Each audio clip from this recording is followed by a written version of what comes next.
Welcome. In this video, we'll continue by demonstrating how to add fire disturbance layers to our existing GCBM project so that it can run in a new simulation. These fire layers will be in raster format. By convention, the year of disturbance is part of each file name, which is typical of real-world project data. Usually, disturbances are separated by disturbance type and year if they're in raster layers. We can have a look under sample_data_exercise \layers \raw \disturbances \fire.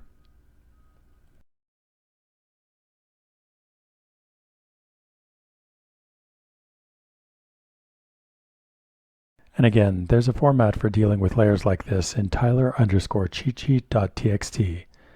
If you don't have that file open, it can be found in sample_data_exercise \documentation. Open the Tyler_cheatsheet.txt file and copy lines 13 through 16.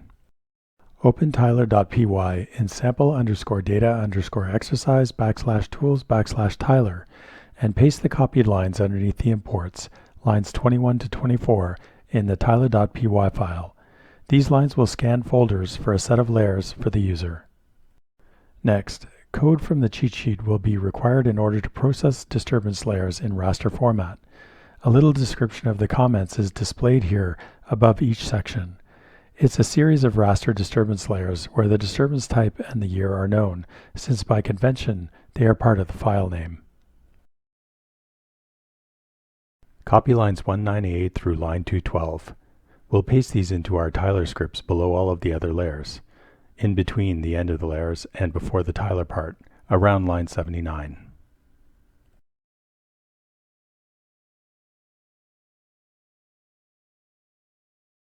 That's the section we pasted. If Notepad++ is used, just highlight the whole thing and indent it with the tab key so that it's lined up with everything else. Python is tab sensitive, so it's important that it's lined up correctly. The word for should be lined up with the closing bracket of the layers list.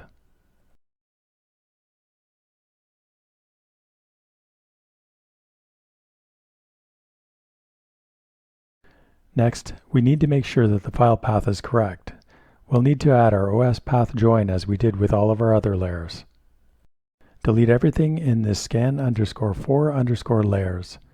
Then we'll add in os.path.join, opening bracket, layer_root, comma, disturbances in quotes, comma, fire in quotes, closing bracket.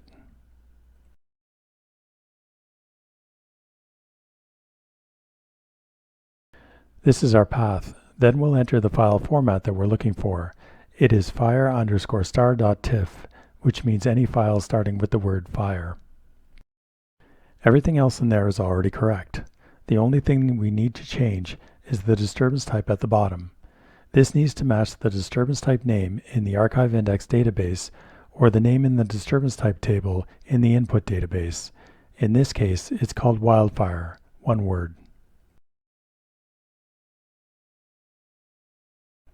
We could double check this. In the preceding video, we covered the SQLite Studio setup.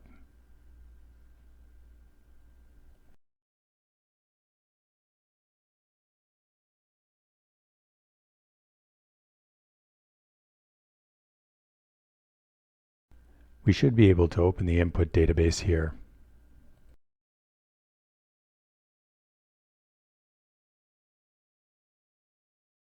In the disturbance type table, we can see a list of valid disturbance types. Observe that wildfires is displayed in there. That name is what gets entered into the Tyler. Although it's not mentioned in the slides, a good thing to do after adding a new set of layers is to go into sample_data_exercise and into the layers folder, and then run process_spatial_layers again, just to make sure that what was added was correct. That is, it doesn't contain any errors that will cause the script to fail. As such, we'll just run that now. The process_spatial_layers.bat file runs the Tyler script.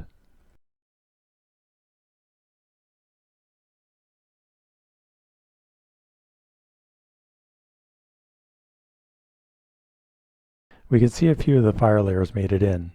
The reason we don't see the other ones is likely due to the spatial resolution that was entered. The model is currently configured to run at a coarse resolution, so it's only going to pick up the bigger fire areas.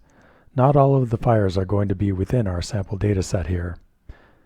Now that we've confirmed our fire layers are correctly configured, we can proceed.